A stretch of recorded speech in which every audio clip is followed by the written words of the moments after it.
আহিব বিচাৰে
সেইখিনি হোৱাৰ পিছতে আমাৰ দেখিছে বিলাহী আৰু বিলাহীকণো এনেকৈ ভাজি লৈছোঁ তেলতে পিঁয়াজখিনি লগত।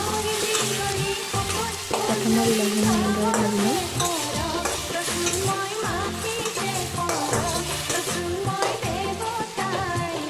তাৰপিছত এই আমাৰ বিলাহীখিনি ভাজি হোৱাৰ পিছতেই মই ইয়াত অলপ ভেজিটো ইয়াত মই মছলাখিনি দি দিছোঁ আৰু এই মছলা আৰু আলু এনেকৈ দি দিলোঁ। হালধি নিমখ এনেদৰে দি পেলাই মই প্ৰথম লৰাই লৈছোঁ। এয়া দেখিছে এইখিনি প্ৰথম এনেকৈ ভাজি লৈছোঁ। ঘৰত দিয়া মছলা দিলে মোৰ অকণমান খাবলৈ টেষ্টটো বেলেগ হয়। আলু মই দুটা দিছোঁ সৰু সৰুকৈ কাটি দিছোঁ। আলু দিলে মোৰ খাই টেষ্ট লাগে।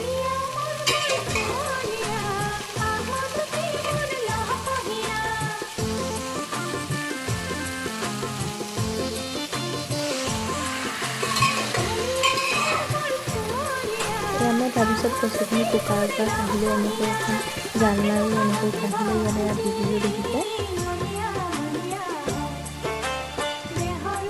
গোটেইখিনি দি ল'ব।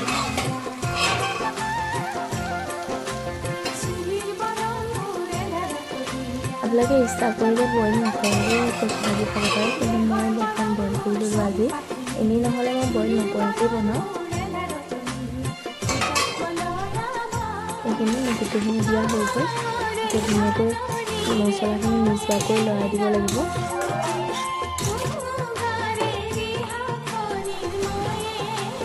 অলপ সময় হোৱাৰ পিছত মই ইয়াত দেখিছোঁ অকণমান পানী দি দিছোঁ, গৰম পানী সিজিবৰ কাৰণে। তাৰপিছত ইয়াত দেখিছে মই টেঙা মৰা দুটামান লৈছোঁ, 4টামান মই ইয়াতে দি দিম বুলি ভাবিছোঁ।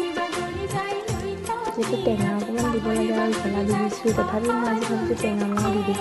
সেইবাবে মই টেঙা মৰাকেইটা ধুনীয়াকৈ বাকলি গুচাই ল'লোঁ আৰু ধুনীয়াকৈ এতিয়া দি দিলোঁ।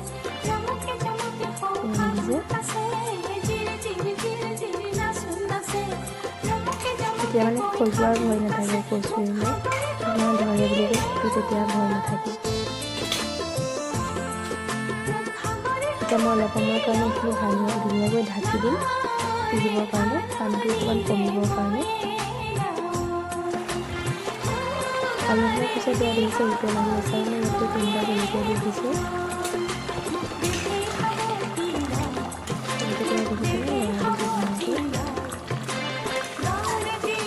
সিজি গ'ল আৰু তাৰপিছত আমাৰ খাব পৰা হৈ গ'ল। কালাৰটো কি ধুনীয়া লাগিছে। লগতে মই পাতেৰে দুটামান পকৰি বনোৱা হৈছিল। এয়া দেখিছে, আপোনালোকে যদি পকৰি ৰেচিপিটো চোৱা নাই মোৰ ভিডিঅ'টো চাই ল'ব, আগতে দিয়া আছে। ভাল লাগিলে প্লিজ লাইক, কমেণ্ট, শ্বেয়াৰ কৰিব আৰু মোৰ চেনেলটো ছাবস্ক্ৰাইব